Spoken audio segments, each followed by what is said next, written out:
শিক্ষার্থী বন্ধুরা সবাইকে আমন্ত্রণ জানাচ্ছি এডুটিউবের নবম ও দশম শ্রেণীর তথ্য ও যোগাযোগ প্রযুক্তি বিষয়ের ক্লাসে।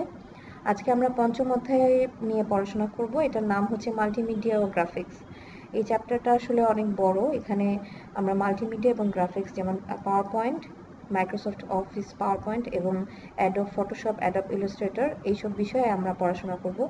তো এই চ্যাপ্টারটা অনেক বড় হওয়ার কারণে আজকের টপিকগুলি আমি একটু ভাগ করে নিচ্ছি। আজকে আমরা শুধুমাত্র মাল্টিমিডিয়া এবং মাইক্রোসফট অফিস পাওয়ার পয়েন্ট এই বিষয়টা একটু পড়াশোনা করব।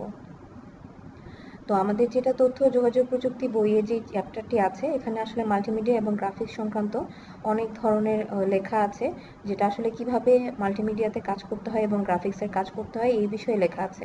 তো আমি আজকে এখানে এরকম কোনো স্লাইড না দেখিয়ে সরাসরি প্র্যাকটিক্যালি দেখাবো যে কিভাবে এই কাজগুলি করতে হয়, কারণ বইয়েই আসলে বিস্তারিত লেখা আছে। এটা দেখা হলে আসলে বিষয়টা বুঝতে আরো সুবিধা হবে। তো আমি আজকে প্রথমে দেখাচ্ছি মাইক্রোসফট অফিস পাওয়ার পয়েন্টে আমরা কিভাবে কাজ করব। একদম প্রথমে আমরা আমাদের কম্পিউটারের স্টার্ট বাটনে যাব। সেখানে আমার এখানে মেনুতে দেখতে পাচ্ছেন পাওয়ার পয়েন্ট দেওয়া আছে, পাওয়ার পয়েন্ট 2013। আপনার এখানে দেখা না গেলে এখানে সার্চ অপশনে পাওয়ার পয়েন্ট টাইপ করলে এটা চলে আসবে।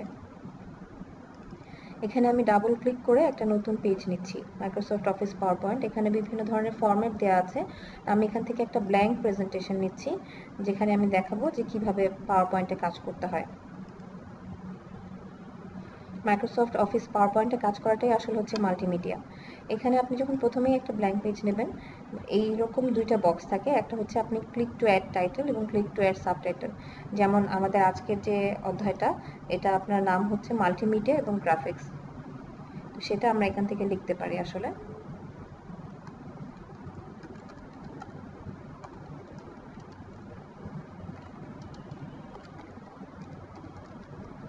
এখানে আমরা টাইটেল লিখব এবং এখানে হচ্ছে সাবটাইটেল। এটা যেহেতু নবম ও দশম শ্রেণীর জন্য, তাই আমি এখানে লিখে দিচ্ছি এসএসসি। এটা জাস্ট আপনাদের শেখার জন্য আমি এখানে দেখাচ্ছি। এভাবে একটা স্লাইড আমরা লিখলাম। এরকমভাবে এন্টার দিলে নতুন আরেকটা স্লাইড ক্রিয়েট হবে। এই প্রথম স্লাইডটা ছিল আসলে হেডিং এর জন্য, যে আমরা কি করতে যাচ্ছি। পরেরটা আমি ধরেন যে টপিকগুলি সম্পর্কে লিখতে পারি। যেমন আজকে আমরা যে টপিকটা নিয়ে পড়বো সেটা হচ্ছে মাইক্রোসফট পাওয়ার পয়েন্ট। এখানে আমরা পাওয়ার পয়েন্ট বিষয়ে বিভিন্ন ধরনের কথাবার্তা লিখতে পারি নিজেদের ইচ্ছে মতো। এখন এই ক্ষেত্রে আমি এই দুইটা স্লাইড নিয়ে আপনাদেরকে সহজ কিছু জিনিস দেখাই। এই দুইটা স্লাইডের জন্য আপনি এখান থেকে দেখতে পাচ্ছেন যে এই লেখাটার জন্য ঠিক আমরা গত ক্লাসে যেরকম দেখেছিলাম মাইক্রোসফট অফিস ওয়ার্ড এবং এক্সেলে কিভাবে ফন্ট সিলেক্ট করতে হয়, একই রকমভাবে আমরা মাইক্রোসফট পাওয়ার পয়েন্টেও ফন্ট সিলেক্ট করতে পারি। বিভিন্ন ধরনের ফন্ট দেখুন, লেখাটা চেঞ্জ হচ্ছে।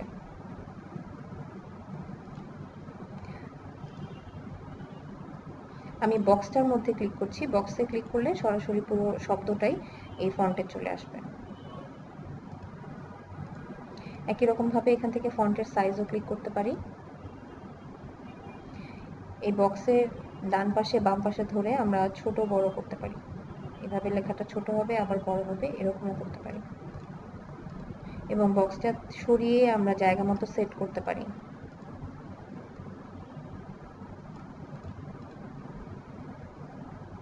এরকমভাবে ফন্ট আমরা ইউজ করব কিভাবে সেটা দেখালাম।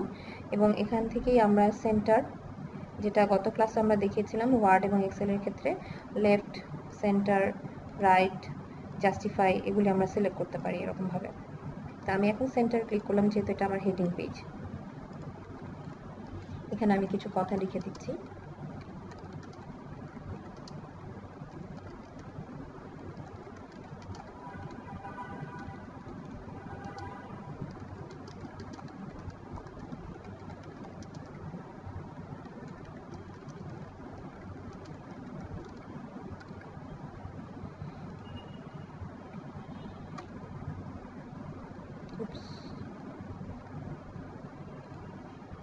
আচ্ছা, তারপরে আমরা এখানে আজকে আমরা আর কি শিখবো এই বিষয়টাও লিখি।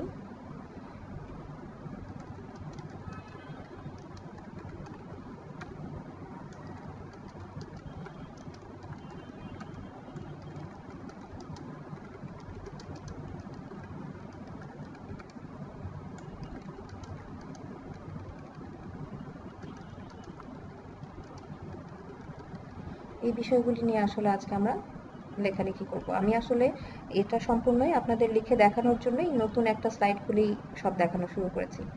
আচ্ছা, এখানে আমরা মাইক্রোসফট অফিস পাওয়ার পয়েন্টের এই বিষয়গুলি আজকে শিখব। তো এখন প্রথমে আসছে হাউ টু অ্যাড ইমেজ। আমি তো লেখাটা প্রথমেই দেখালাম যে লেখার স্টাইল, আপনি লেখায় ক্লিক করে এখান থেকে লেখার স্টাইল সিলেক্ট করতে পারবেন। এভাবে বক্সে ক্লিক করলে পুরো লেখাটাই সিলেক্ট হবে। এভাবে বোল্ড করতে পারবেন, ইটালিক করতে পারবেন, আন্ডারলাইন করতে পারবেন আপনার পছন্দ মতো। এরকমভাবে লেখাটা করতে পারবেন এবং এটা ওয়ার্ড এবং এক্সেলে গত ক্লাসে যেটা দেখেছিলাম সেরকমভাবে একই রকমভাবেই করা যায়। তো সেক্ষেত্রে আজকে নতুন একটা টপিক যেহেতু আমরা এখন কিভাবে ইমেজ অ্যাড করব এই বিষয়গুলি শিখব।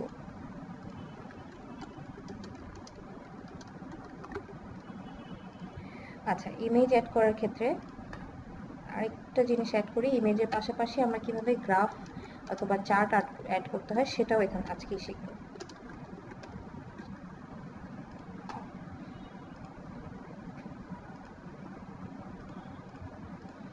এখন ইমেজ অ্যাড করার ক্ষেত্রে এখানে একটা ঘর আছে, মানে এই বক্সের ভিতরে আমি চাইলে ইমেজ অ্যাড করতে পারি ইনসার্ট থেকে, আবার এই বক্সটাকে আমি তুলেও দিতে পারি, বক্সটা তুলে দিয়েও ইমেজটা অ্যাড করা যায়।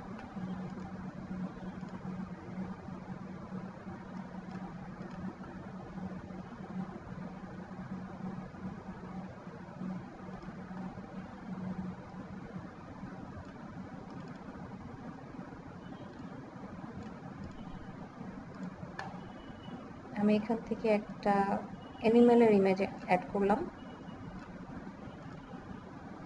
এবং এইখানে ধরে আমি ইমেজটাকে ছোট এবং বড় করতে পারি। এই ডান কর্নারে ক্লিক করে করলে ছবিটা ফেটে যাবে না, ছবিটার সাইজটা রিসাইজ হয়ে যাবে। এবং আমরা বাম পাশ ডান পাশ এরকমভাবে সরিয়ে ইমেজটাকে জায়গা মতো সেট করতে পারি সুবিধা মতো। এটা হচ্ছে কিভাবে পাওয়ার পয়েন্টে ইমেজ অ্যাড করতে হয়, একটা ইমেজের মাধ্যমে দেখালাম। এবং এর পাশাপাশি একই সাথে দেখাই পাওয়ার পয়েন্টে আপনি টেক্সট বক্সও অ্যাড করতে পারেন। এখানে আপনি একটা টেক্সট বক্স আমি এখানে অ্যাড করছি।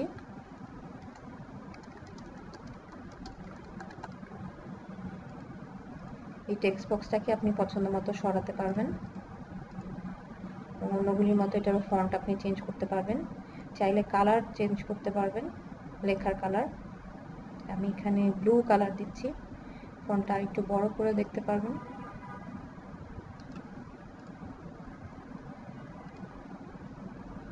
এখন এই ইমেজটার মধ্যে আমরা অনেক সময় হয়ে থাকে যখন আমরা লেখাপড়ার বিষয়ে কোনো কিছু ফাইল বানাতে যাই বা পাওয়ার পয়েন্ট স্লাইড বানাতে চাই, তখন আমরা হয়তো একটা ছবির বিভিন্ন অংশ সিলেক্ট করে দেখাতে চাই যে এই অংশ দিয়ে আসলে কি বোঝাচ্ছে। তো সেটা কিভাবে করে এটা আমি এই একটা ছবির মাধ্যমেই দেখাই। ধরা যাক এটা আমি একটা অ্যানিমেলের ছবি নিয়েছি, এখন অ্যানিমেলের কান কোনটা এটা আমরা কিভাবে এখানে মাইক্রোসফট পাওয়ার পয়েন্টে রিপ্রেজেন্ট করব। ক্ষেত্রে দেখবেন যেখানে আমরা ইনসার্ট থেকে যখন পিকচার নিয়েছিলাম সেরকমভাবে এখানে শেপস নামে একটা অপশন আছে। এই শেপস অপশনে গেলে বিভিন্ন ধরনের শেপ পাবেন। তো আমি এখান থেকে ওভাল শেপটা ক্লিক করছি এবং সেই ওভাল শেপটা আমি অ্যানিমেলটার কান বরাবর ড্র্যাগ করছি। এটা এখন ব্লু কালার হয়ে আছে। তখন রাইট বাটন ক্লিক করে আমি ফরম্যাট শেপে যাচ্ছি। এখানে আপনারা দেখতে পাবেন ফিল এরকম লেখা আছে, এখানে সলিড ফিল দেওয়া আছে, মানে সলিড ফিল মানে ভেতরেরটা আপনার কিছু একটা কালার করা থাকবে। আমি এটা নো ফিল করে দিচ্ছি। নো ফিল করার কারণে আপনার এই জায়গাটা এখন স্পষ্ট কিন্তু বোঝা যাচ্ছে যে আপনি আসলে কোন জায়গাটা বোঝাতে চাচ্ছিলেন।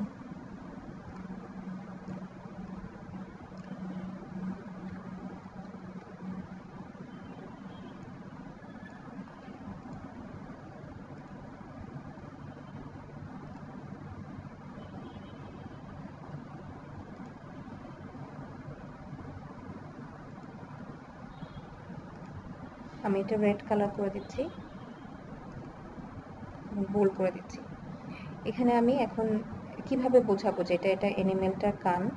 এখানে ইনসার্ট শেপে গেলে আবার আমরা কিছু তীর চিহ্নও দেখতে পারবো। আমি এখান থেকে একটা লাইন নিচ্ছি, এই লাইনটা দিয়ে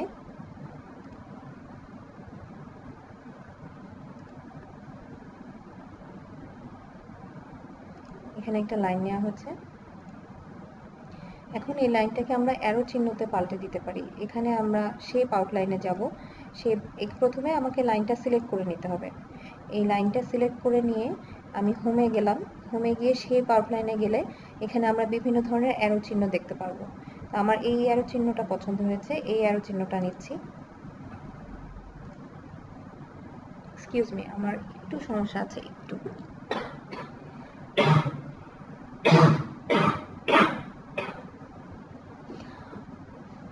খুবই দুঃখিত, আমার আসলে গলায় একটু সমস্যা। আচ্ছা, আমরা আবার আগের জায়গায় ফিরে আসি। তো এখান থেকে আমি যদি দাগটা মোটা করে দেখাতে চাই, এখানে মোটা একটা দাগ নিলাম এবং এখানে আবার আমরা ইনসার্ট টেক্সট বক্স দিতে পারি।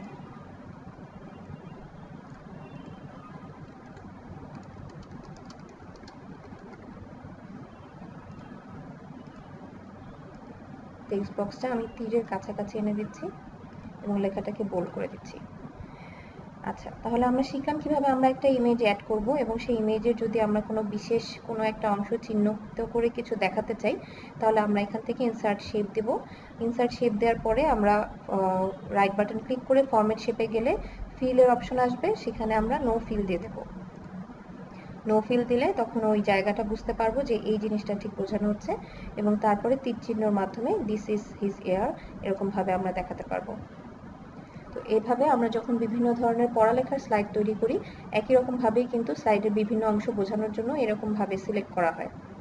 আচ্ছা, আমরা এখন তাহলে ছবি কিভাবে অ্যাড করব এবং ছবিটার কিভাবে বর্ণনাটা আমরা বুঝতে পারবো সেই জিনিসটা পাওয়ার পয়েন্টে দেখলাম। এরপরে এখন আমরা কিভাবে চার্ট অ্যাড করতে হয় সেই বিষয়টা দেখব।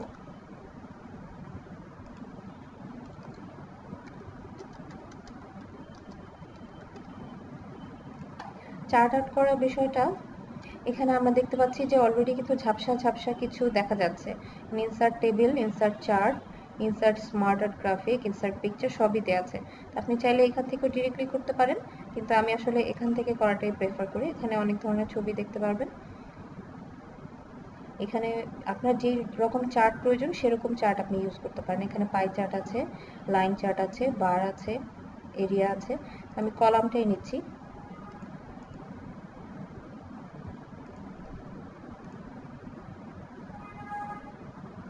আচ্ছা, এখানে একটা যখনই চার্টটা এখানে চলে আসবে তার সাথে সাথে একটা এক্সেল ফাইল ওপেন হয়ে যাবে, যেখানে আসলে আপনি কি বসাতে চাচ্ছেন এবং কি ধরনের পরিমাণ দিতে চাচ্ছেন সেই চার্টটাতে এটা এখান থেকে বোঝা যাবে। যেমন এখানে লেখা আছে ক্যাটাগরি 1, ক্যাটাগরি 2, ক্যাটাগরি 3। এই জায়গায় আমরা যদি কোনো প্রোডাক্টের জন্য বলতে চাই যে আমরা কোনো একটা দোকানের জন্য চিন্তা করলাম যে কোন প্রোডাক্টটা বেশি সেল হয়েছে, যেমন একটা বই, কলম, এরকম কিছু আমরা ধরে নিতে পারি। বুক, পেন,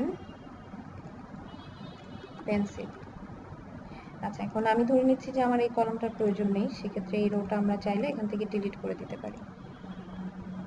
এভাবে আপনারা ডিলিট করে দিতে পারবেন। Series 1, series 2, series 3। আচ্ছা, এখানেও আমি একটা কলাম এখান থেকে ডিলিট করে দিতে চাই। এখানে আমি দিতে চাচ্ছি হচ্ছে কস্টিং, সরি, এখানে আমি প্রাইস দিতে পারি।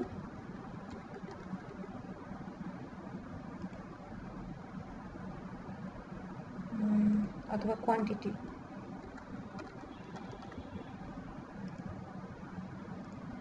কোয়ান্টিটি দিলাম। বুকের জন্য দিচ্ছি 20, পেনের জন্য 25। একই সাথে কিন্তু গ্রাফটাও চেঞ্জ হচ্ছে। এবং আমরা পেন্সিলের জন্য দিচ্ছি 30। মানে এখানে আমরা আশা করছি যে দোকানদারের কাছে ছিল কোয়ান্টিটি এত এবং সেল হয়েছে কতগুলি সেটা আমি পাশের কলামে দেখাচ্ছি। 20-র মধ্যে ধরে নিচ্ছি 10, পরেরটাতে হচ্ছে 25-এর মধ্যে ধরে নিচ্ছি 23 এবং পেন্সিল হয়েছে ধরে নিচ্ছি আবার 10। তো এখানে পাশাপাশি দুইটা কলামে আপনার দেখাচ্ছে যে কোনটা কোয়ান্টিটি কত ছিল এবং সেল কত হয়েছে। তো এরকমভাবে আমি একটা চার্ট দেখালাম, সরি, আমি এরকমভাবে একটা চার্ট দেখালাম। এরকম আসলে কয়েকটা চার্ট, বিভিন্ন ধরনের ডিজাইন আছে সেখান থেকে। এখানে কিন্তু চার্টের ডিজাইনও দেখা যাচ্ছে, যে কালো ডিজাইন আছে, অ্যাশ কালারের আছে, অনেক ধরনের চার্টের ডিজাইন আছে। যে যার পছন্দ মতো চার্ট ইউজ করতে পারেন। আবার এখানে আমি শুধু দেখাচ্ছি আপনাদেরকে লাইন বার চার্টটা। আপনারা চাইলে এখান থেকে পাই চার্ট আছে, লাইন চার্ট আছে, এরকম যে কোনো রকম আপনার যেটা প্রয়োজন। সরি, আমি দেখিয়েছি কলাম চার্টটা। এখানে লাইন চার্ট আছে, পাই চার্ট আছে, বার চার্ট আছে, এরিয়া চার্ট আছে এবং এখানে 3Dও থাকার কথা। এটা হচ্ছে আপনার কম্বো চার্ট আছে। এরকম বিভিন্ন ধরনের চার্ট আছে, সেখান থেকে আপনার যেটা প্রয়োজন আপনি সেই অনুযায়ী চার্ট ইউজ করবেন। এবং যখনই আপনার কোনো কিছু এডিট করার প্রয়োজন হবে, এডিট ডাটাতে ক্লিক করলে আবার সেই এক্সেল ফাইলটা চলে আসবে, এখান থেকে আপনি ডাটাগুলি এডিট করতে পারবেন।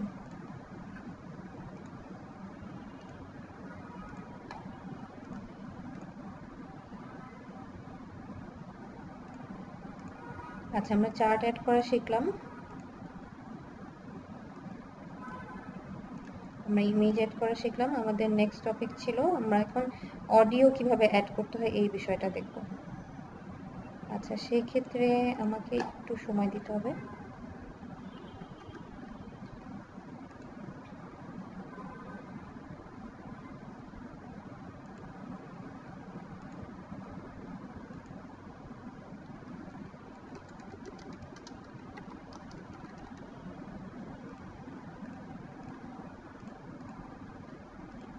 আমি আবার এটা বোল্ড, ইটালিক, আন্ডারলাইন করে নিলাম। এখন অডিওর জন্য আমরা আসলে এই পেজটাই যদি আবার ইউজ করি, আচ্ছা এখানে নতুন করেই করতে পারি। অডিওর জন্য আমরা যে কোনো একটা অডিও ফাইল সিলেক্ট করব, ইনসার্ট থেকেই আমরা অডিও ফাইলও সিলেক্ট করতে পারি। এখানে আমরা গেলে দেখতে পারবো অডিও লেখা আছে, অডিও অন মাই পিসি, সেখানে ক্লিক করলাম। এখানে বিভিন্ন ধরনের মিউজিক থেকে আমি কিছু একটা মিউজিক এখান থেকে চুজ করছি।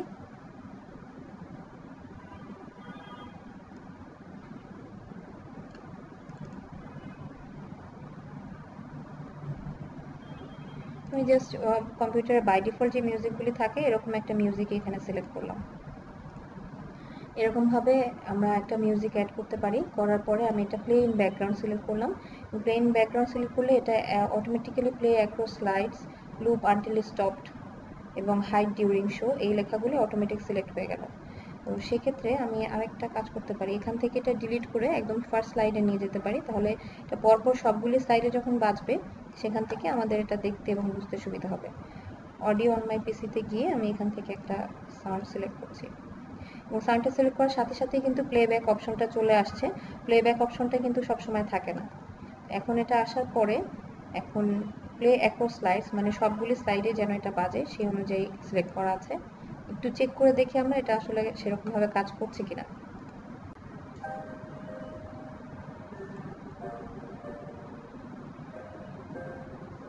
খুব আস্তে, আসলে আমার এখানে সাউন্ডটা কম দেওয়া আছে যে কারণে সাউন্ডটা আপনারা আস্তে শুনতে পাচ্ছেন, কিন্তু আপনার যে ব্যাকগ্রাউন্ডে সাউন্ড বাজছে এটা কিন্তু বোঝা যাচ্ছে, তাই না? এবং সবগুলি স্লাইডেই কিন্তু সাউন্ডটা শোনা যাচ্ছে।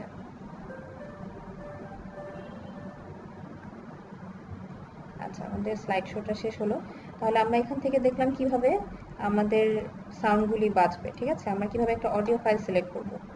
এর পাশাপাশি অনেক সময় যেটা হয়ে থাকে যে এখন আমি বাটন ক্লিক করে স্লাইডগুলি সরাচ্ছিলাম, তো স্লাইডটা আসলে আপনার বাটন ক্লিক করা ছাড়াও অটোমেটিক সরানো যায়। এটা আমরা এখন ইফেক্টে দেখব।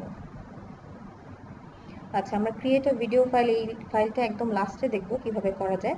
আমরা অডিও দেখলাম, এখন আমরা ইনসার্ট ইফেক্ট এই বিষয়টা আগে দেখি কিভাবে এফেক্ট ইনসার্ট করতে হয়। তো সেই ক্ষেত্রে আমি প্রথমে ইমেজ কিছু অ্যাড করে নিচ্ছি যাতে আমাদের ইফেক্ট বুঝতে সুবিধা হয় কিভাবে আমরা ইফেক্টগুলি ইউজ করব। পিকচার্সে গেলাম,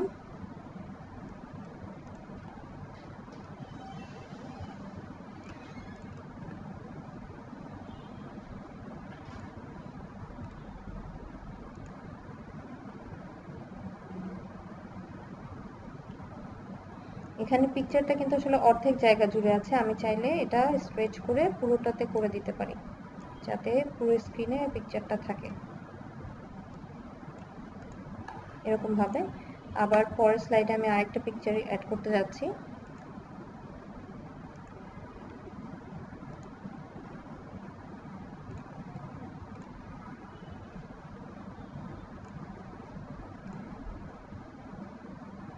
এবং একই রকম ভাবে আবার স্ট্রেচ করে দিচ্ছি পুরো ফুল স্ক্রিনটা।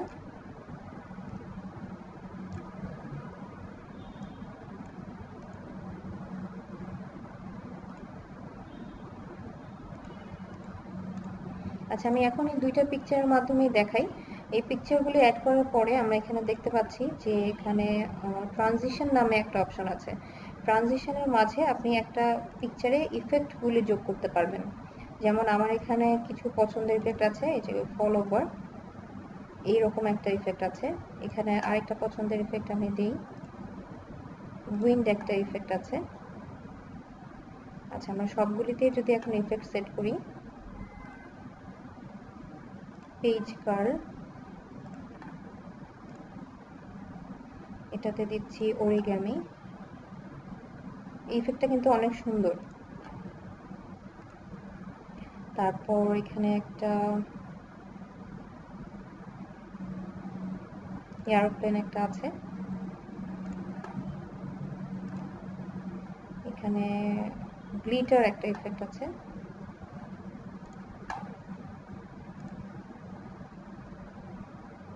ফ্র্যাকচার একটা ইফেক্ট আছে। এরকম কয়েকটা ইফেক্ট আমি দিলাম। ইফেক্ট কিভাবে দিতে হয় এটার জন্য, এটা ট্রানজিশন থেকে, আপনি যে স্লাইডটা থেকে ইফেক্ট শুরু করতে চান স্লাইডটা ক্লিক করে ট্রানজিশনে গিয়ে আপনি আপনার পছন্দ মতো ইফেক্টগুলি প্রতিটা স্লাইডের জন্য দেবেন। এক একটা স্লাইডে তখন দেখা যাবে এক এক রকম ইফেক্ট হচ্ছে। আবার একটু স্লাইড শো দেখে নিই আমরা। আচ্ছা, আমাকে একটু শুরু থেকে শুরু করতে হবে।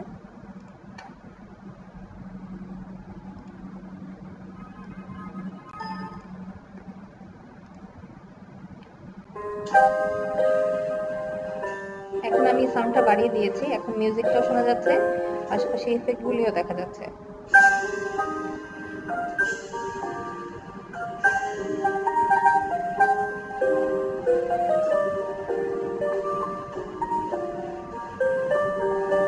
নিশ্চয়ই ইফেক্টগুলি দেখতে পাচ্ছেন। আচ্ছা, তাহলে আমরা আজকে ইফেক্ট দেওয়াটাও শিখলাম একই রকম ভাবে। এখন আচ্ছা, খুব সহজ একটা জিনিসই আসলে আমি স্কিপ করে গিয়েছি, যেটা আরো আগে দেখানো উচিত ছিল। এটা হচ্ছে এই যে আমি কিন্তু সবগুলি স্লাইড একদম সাধারণ মধ্যে বানালাম, কিন্তু স্লাইডগুলি কিন্তু যখন আমরা কোনো রকম লেখাপড়া স্লাইড বানাই বা লেকচার স্লাইড বানাই তখন কিন্তু আসলে ব্যাকগ্রাউন্ডটা একটু ডিজাইনের থাকে। তো এই ইনসার্টের পাশে যে ডিজাইন অপশনটা আছে, এখানে আসলে স্লাইডের বিভিন্ন ধরনের ডিজাইন পাবেন। পছন্দ মতো এক ডিজাইন আপনারা চুজ করতে পারেন। আমি ইউজুয়ালি এই ডিজাইনটা পছন্দ করি। এটা ছাড়াও আরও কিছু ডিজাইন আছে, তবে স্লাইডের ডিজাইনগুলি আসলে ডিপেন্ড করে আপনি কি ধরনের স্লাইড বানাচ্ছেন, কি কাজের জন্য বানাচ্ছেন। যেমন ক্লাস লেকচারের জন্য যখন স্লাইড বানানো হয় বা লেখাপড়ার স্লাইড, সেটার জন্য আসলে এরকম না হয়ে একদম সাদা সিধা ধরনের হওয়ার দরকার। এরকম বিভিন্ন ধরনের স্লাইডের ডিজাইন আছে।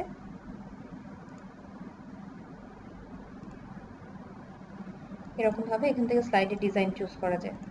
তো আজকে আমাদের পড়ার কথা ছিল কিভাবে আমরা ইমেজ অ্যাড করব, যেটা দেখলাম, এবং চার্ট অ্যাড করা দেখলাম, অডিও ফাইল অ্যাড করা দেখলাম, এবং লাস্ট পর্যন্ত ইনসার্ট এফেক্টস সেটাও দেখলাম, কিভাবে এফেক্টস ইনসার্ট করব। এখন আমি লাস্টলি আপনাদের ভিডিও ফাইল কিভাবে বানাতে হয় সেটা দেখাতে পারি, কিন্তু সেটা আসলে এতক্ষণে আমরা যে কাজগুলি করেছি এটার মধ্যেই এই কাজটা অনেকটা হয়ে গেছে। আপনি পাওয়ার পয়েন্টে আসলে ভিডিও ফাইল বলতে যেটা বোঝায় যে আমরা ইমেজ দিয়ে এবং ব্যাকগ্রাউন্ডে মিউজিক দিয়ে একটা ভিডিও ফাইলের মতো বানাই। অনেক সময় দেখা যায় যে আমরা আমাদের কোনো লাইফ ইভেন্টের মেমোরি শেয়ার করতে অথবা কোনো ফ্রেন্ডকে বার্থডেতে সারপ্রাইজ দিতে তার সাথে কিছু ছবি অ্যাড করে মিউজিক অ্যাড করে আমরা ভিডিওর মতো বানাই। তো সেটা আসলে পাওয়ার পয়েন্ট থেকেই খুব সহজে বানানো যায়। তো আমি আজকে যেহেতু এই স্লাইডটা আমরা অলরেডি বানালাম, তো এই স্লাইডটার মধ্যে আমি ওই জিনিসটা দেখে দিই। এখানে যেহেতু মিউজিকও অ্যাড করা আছে, আমি আরও কিছু ছবি অ্যাড করে দিচ্ছি। ছবি অ্যাড করে আমি ওই ভিডিওটা কিভাবে করতে হবে সেটা দেখাচ্ছি।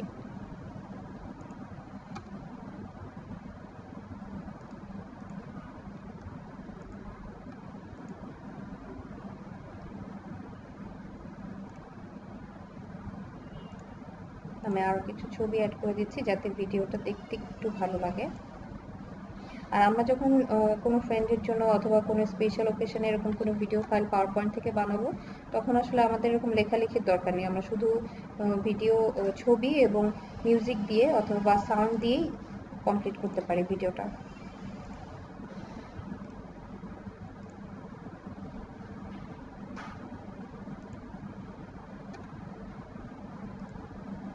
এই ছবিটা আমি বড় করে দিচ্ছি এখানে।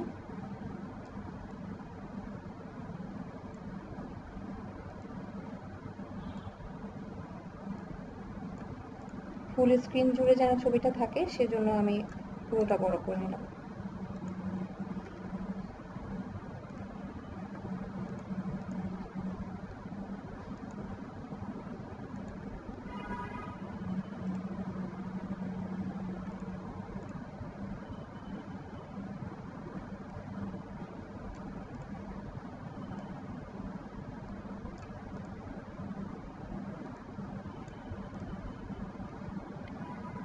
আচ্ছা, আমি আমাদের এডিটিউবেরই কিছু লঞ্চিং এর ছবি এখানে অ্যাড করেছি।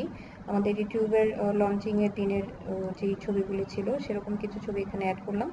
এখন এই ছবিগুলোতেও আমি আবার স্পেশাল ইফেক্ট দিয়ে দিই। এখান থেকে ট্রানজিশনে গিয়ে পেজ কার্ল একটা এফেক্ট দিলাম,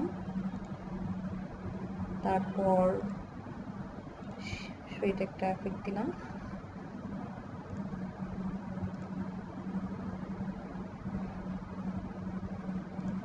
একটা এফেক্ট দিলাম। আচ্ছা, এখন আমরা কয়েকটা এফেক্ট দিয়ে দিয়েছি এবং এখানে টোটাল 10টা স্লাইড আছে। আমি একদম প্রথম স্লাইডটাতে মিউজিকটা অ্যাড করেছি যাতে মিউজিকটা সবগুলি স্লাইডে বাজে। আচ্ছা, আমি এখানে আরেকটু সুন্দর করতে চাই।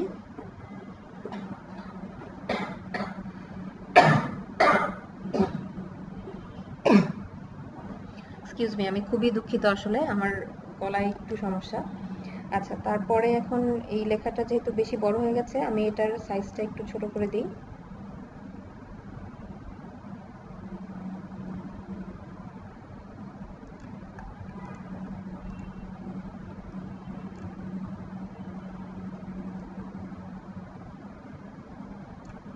এটাকে সেন্টার করে দিই। এটার সাইজটা একটু বড় করে দিই।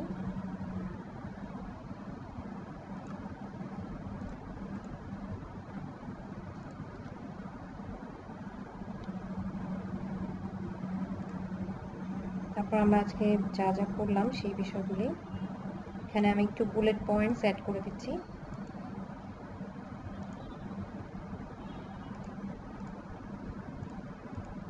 এভাবে কিন্তু আমরা বুলেট পয়েন্টস অ্যাড করতে পারি।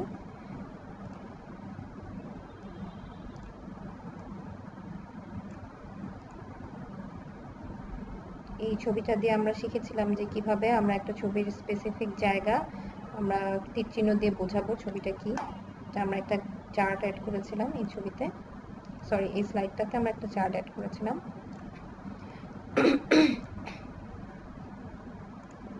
আর এখানে আসলে আমরা অডিও কিভাবে অ্যাড করেছি সেটা দেখানো হয়েছে, কিন্তু আমরা অডিও ফাইলটা নিয়ে গেছি কিন্তু উপরে, এটা এখানে দেখাচ্ছে, কিন্তু আপনি এখানে দেখেন প্লেব্যাকে কিন্তু আমার লেখা আছে যে hide during show. So show চলার সময় কিন্তু এই আইকনটা আর দেখাবে না।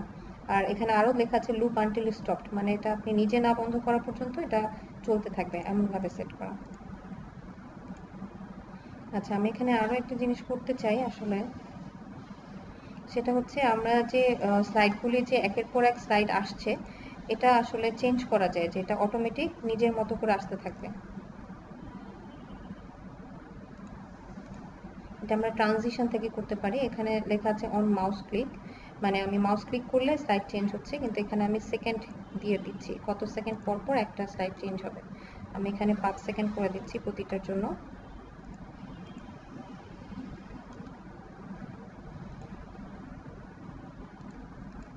অপশনটা দেখুন, উপরে অপশনটা কিন্তু অ্যাডভান্স স্লাইড, মানে কত সেকেন্ড পর পর একটা করে স্লাইড চেঞ্জ হবে সেটা আমি এখানে দিচ্ছি।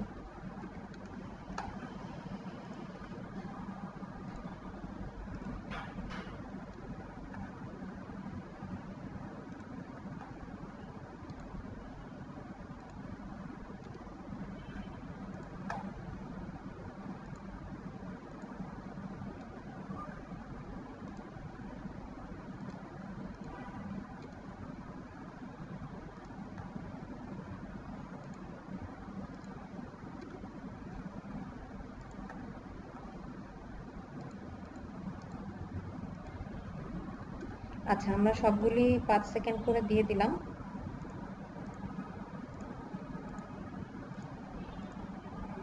এখানে আমি একটা টেক্সট বক্স নেই, এই পেজটা একদমই খালি দেখাচ্ছে।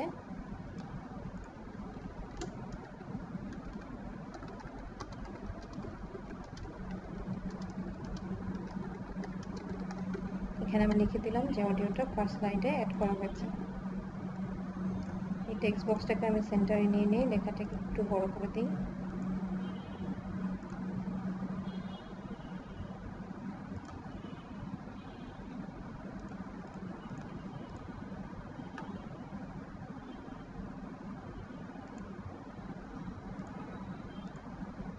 তারপরে আমার ছবিগুলি আসছে। আচ্ছা, এখন আমরা পুরো স্লাইড শোটা একবার দেখি, যেহেতু আমরা টাইম সেট করলাম, আমার কোনোটা মিস হয়ে গেছে কিনা।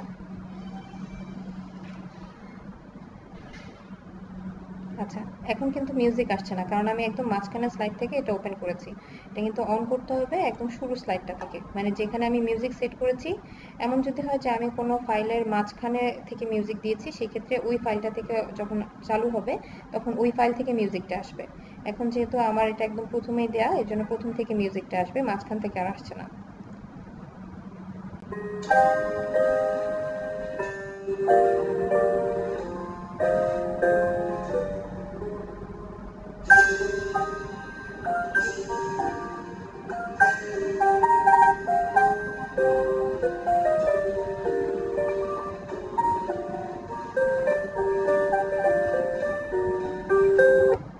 আচ্ছা, আমাদের 10টা স্লাইড এখানে হয়ে গেল।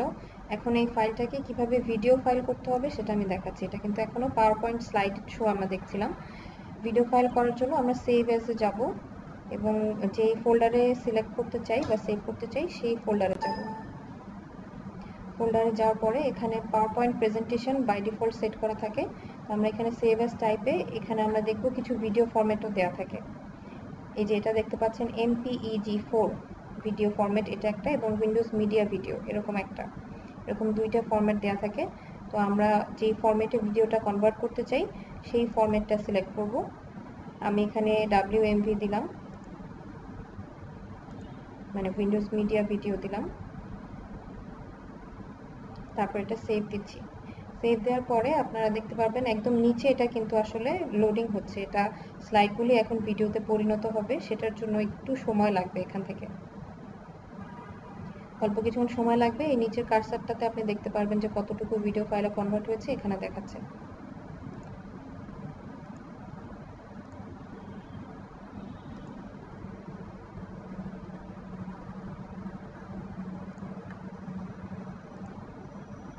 আমরা এখান থেকে দেখি আমার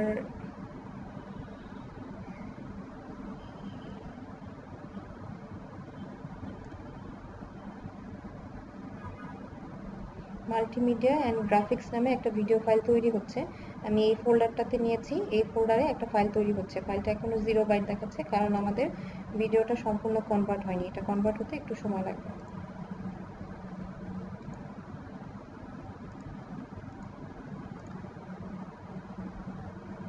ভিডিওটা কনভার্ট হওয়ার ফাঁকে ফাঁকে আমি আরও কিছু ছোটোখাটো জিনিস এখান থেকে দেখাতে পারি। যেমন এখানে কিন্তু টেবিল আছে, টেবিলও কিন্তু অ্যাড করা যায়, যেটা আমরা গত ক্লাসে এক্সেল এবং মাইক্রোসফট ওয়ার্ডের ক্ষেত্রে দেখেছি। এক্সেলেরটা একটু ডিফারেন্ট ছিল, মাইক্রোসফট ওয়ার্ডেরটা এবং পাওয়ার পয়েন্টেরটা একই রকম। এখান থেকে আমরা টেবিল অ্যাড করতে পারবো,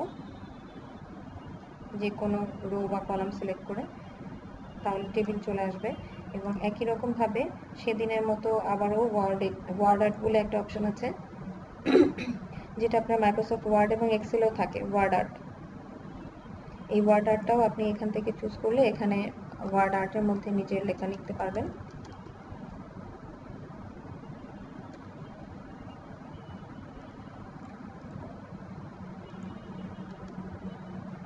সিম্পল ব্যাকস্পেস দিয়ে আপনি সবকিছু রিমুভ করতে পারবেন। ডিজাইনের মধ্যে অপশনগুলি সব দেখানো হয়েছে। ট্রানজিশনের ইফেক্টগুলি এখান থেকে আমরা দেখলাম কিছুক্ষণ আগে। এছাড়াও কিছু অ্যানিমেশন বলতে আসলে আমরা যে ভিডিও এবং অডিও যোগ করলাম, এই অডিও ফাইলটা এক ধরনের অ্যানিমেশন আর কি। তখন আপনি এই অডিওটাতে ক্লিক করলে তখন অ্যানিমেশনের এই অপশনগুলি আসলে চালু হবে। এখান থেকে আমরা স্লাইড শো বিভিন্ন ধরনের অপশন দেখতে পারি, কিভাবে স্লাইড শোটা আপনি দেখতে চান।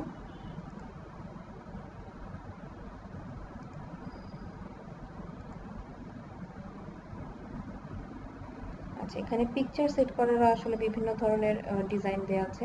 রিভিউ থেকে গিয়ে বা ভিউ থেকে গিয়ে এগুলি করা যায়। যে যখন আমি পিকচারটা সিলেক্ট করব তখনই এই ফরম্যাট অপশনগুলি আসবে। তখন এখান থেকে আমি পিকচারটা আসলে কি রকম দেখতে চাই সেরকম করা যায়। এখানে ওভাল আছে, তারপরে আপনার রেক্টেঙ্গেল আছে, বিভিন্ন ধরনের শেপ আছে। সেখান থেকে আপনি একটা ছবিকে কি শেপে নিতে চান সেরকম করা যায়। আমি এখন এই ছবিটা এই রকম শেপ করলাম, যদিও আমাদের আসলে ভিডিওটা অন্যরকমভাবে আপলোড হচ্ছে। ভিডিওটা তো অলরেডি সেভ করা হয়ে গেছে, আমি তারপর নতুন ফরম্যাটগুলি দেখাচ্ছি এখানে।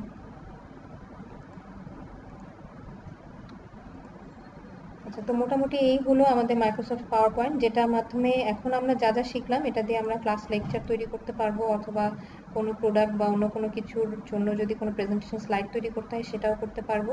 পাশাপাশি বিভিন্ন ধরনের মেমোরি আমরা যদি কোনো রকম ভিডিও বা অডিও অ্যাড করতে চাই সেগুলো আমরা একই রকমভাবে করতে পারবো।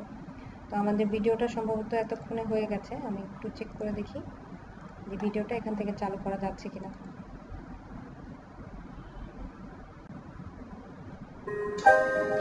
আচ্ছা, তাহলে আমরা মাইক্রোসফট পাওয়ার পয়েন্টের মাধ্যমে একটা ভিডিও ফাইলও তৈরি করে ফেললাম।